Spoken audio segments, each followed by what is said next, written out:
All right, I've got my ticket right here at MIT 1, June 7th. Oh darn, that says 1990.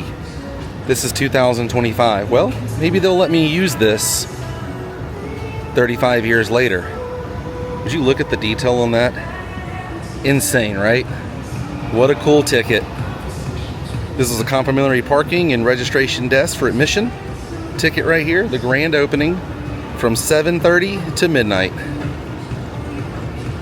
I even messed up on the time. 35 years ago, Universal Studios opened its doors here in Orlando.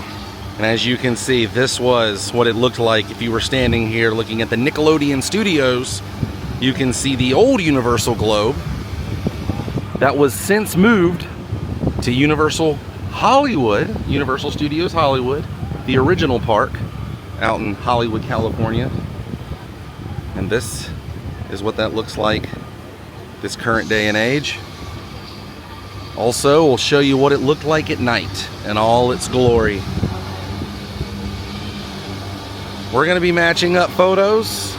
We're going to be celebrating 35 years of Universal Studios. We're going to ride the movies today. There goes the Isle of Nublar. All the boats here are themed. If you read the names, all of them are themed to pretty much everything cinematic. But I can't believe it's the 35th anniversary of Universal Studios Florida. Today is going to be a fun day. Today is going to be a very important day. I love this theme park more than most know. I grew up with this theme park. I was obsessed with the VHS growing up, starring John Forsythe, the magic of the movies. Let's head inside the park. Let's take a closer look. Now, let's take a closer look. Now, some of you might remember back in the day, there were no boats. There was no waterway. There was none of this. None of City Walk. This was all a parking spot. This was all a parking lot. Islands of Adventure was a complete parking lot overflow, but you would park right here. There were no boats like this one coming up that would take you into the park. Guys, there wasn't even hotels here. The Hard Rock was not here. None of it was here. This was all a parking spot. So you wouldn't be taking the River Wild. Good morning to you too. You would be parking here, and then this would have been your view as you walked into the original marquee entrance. The studio entrance here has changed. Let's show exactly what it looked like. See that entrance there? Holy cow. Isn't that incredible? See the car there in first. I almost thought that was a DeLorean the first time I ever saw this photo, but as you can see, the main entrance here, the studio gates, has changed. I have another photo. We'll match up over here on the other side. They even removed the flags out here. The flags have been moved over. I'll show you those 3 flags that you see in the photo. Ba-dum-bum, ba-dum-bum, bum. I love that they're playing Back to the Future Part 3 theme song out here. But you can see the side profile here. Man, that's pretty wild, right? How much it's changed. The color scheme, the overall design just looks like it was more enhanced, you know? I wish we could get the neon logo back up there, because I love that logo. I think that logo was so amazing. That's why I'm wearing the shirt I'm wearing today. But I was talking about those flagpoles, and those flagpoles are still here. They're just to the left. Yeah, those 3 flags right there, the Florida, United States, and the Universal Studios Florida flag, those flagpoles are right here as you're heading towards the Hard Rock Cafe. They just moved them over. That's pretty wild. I thought that was cool. They're over here kind of in front of the former home of Nickelodeon Studios.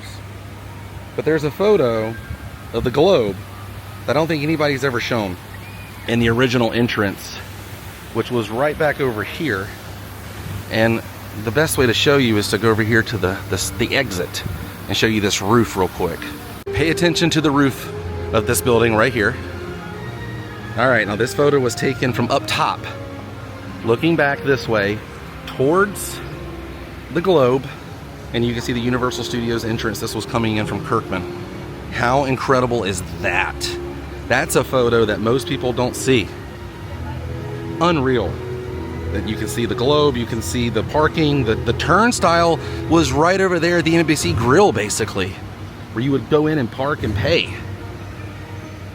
This is what that area looks like current day. A lot has changed, and this new globe, I really do like it. It's cool to go out to Hollywood and see the original globe, though. All right, let's walk in under the new archway. Studio entrance here. Yeah, this park and the Disney MGM Studios both had studio archways in their studio entrances, which because they were working studios at the time. And when you would get here and you were walking right here in this front courtyard, this building is original. Even the way it says Universal Studios up there, that's the way it said Universal Studios. Same font, same way on the archway here. It was on the other side right there. It said Universal Studios. They also had a studio directory here that would tell you what they were filming that day. And you would get your studio guide map here. Now it has changed to QR codes. They didn't have QR codes in the 90s as far as I know. But I love this whole film canister here. And this was placed here on June 1st, 2020. Yikes, what a year. But look at that, that's why we're here. 35 years. This was Soundstage 40, and this was Alfred Hitchcock, The Art of Making Movies, where you would go in and they would show you trade secrets of Alfred Hitchcock films, show you how they did special effects in some films as Psycho and The Birds and Rear Window and Saboteur. So many great films of Alfred Hitchcock in here. They had like a little walking museum portion. They had a 3D portion, which this was one of the first 3D, if not the first 3D attraction in Universal Studios, Florida. And right here was the entrance, and you could see what it looked like when it was Alfred Hitchcock. A few things remain the same, but a lot has changed since The Art of Making Movies was homed here. Now it is home to Illumination's Villain Con, Minion Blast. But when I was a kid, this was kind of a free-for-all. You would go in here and you could kind of run around the exhibit and stay in there as long as you wanted. That was the thing. They wanted you to stay in these exhibits for a while, and you could learn different things about the art of making movies. The fantastic world of Hanna-Barbera was straight ahead. You can see the Ectomobile coming down the street here because the Ghostbusters had a show here as well. That was in Soundstage 42. All these attractions were built in sound stages. And this was a one-of-a-kind motion simulated ride that was kind of new in the game when this first appeared on the theme park scene. I knew it was different when I was a kid.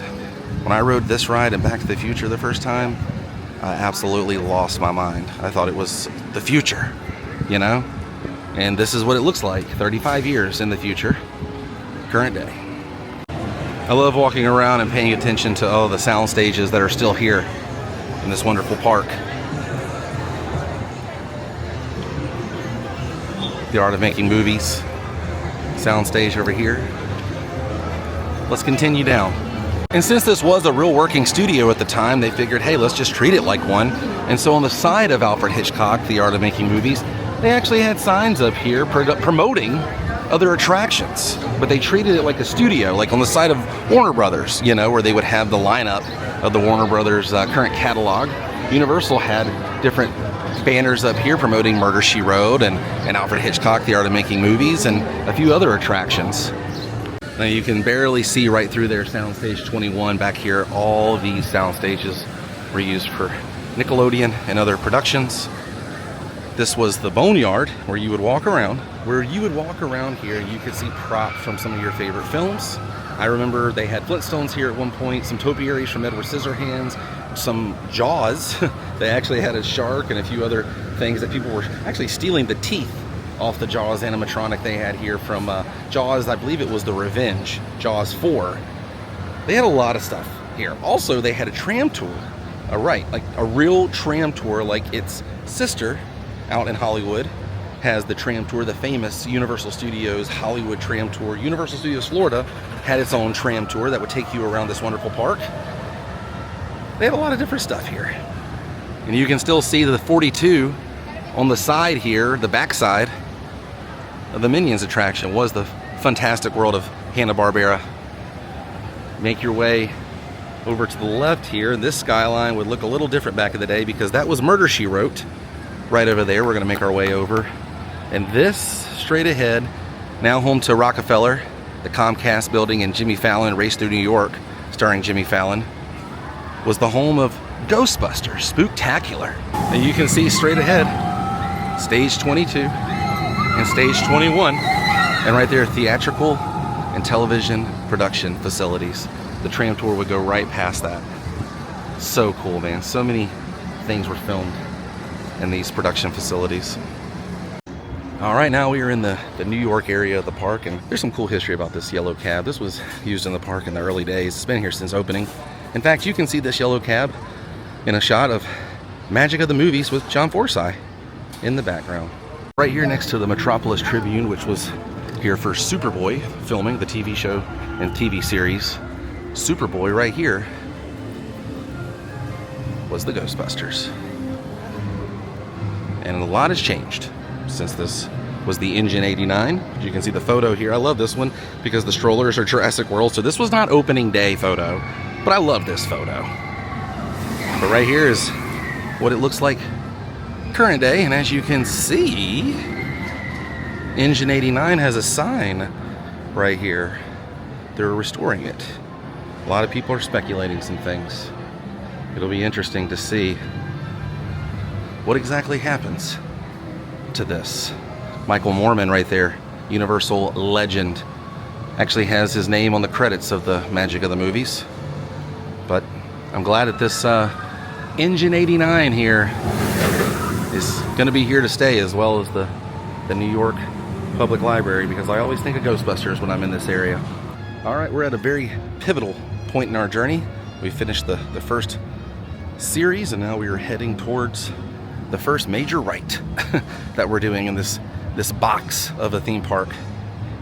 It's like a weird box. Let's head down the street and see what used to sit over here next to Macy's and the Priscilla Hotel in Finnegan's. It was home to a certain Kong. Oh yeah, by the way, sidetrack right here. It's one of my favorite scenes in the Magic of the Movies with John Forsythe right here. It's where he has his interaction with the one, the only Charlie Chaplin. And this was home to Kongfrontation. You can see the Paradise Hotel to the left, which is based off of the Paramount Theater in New York City.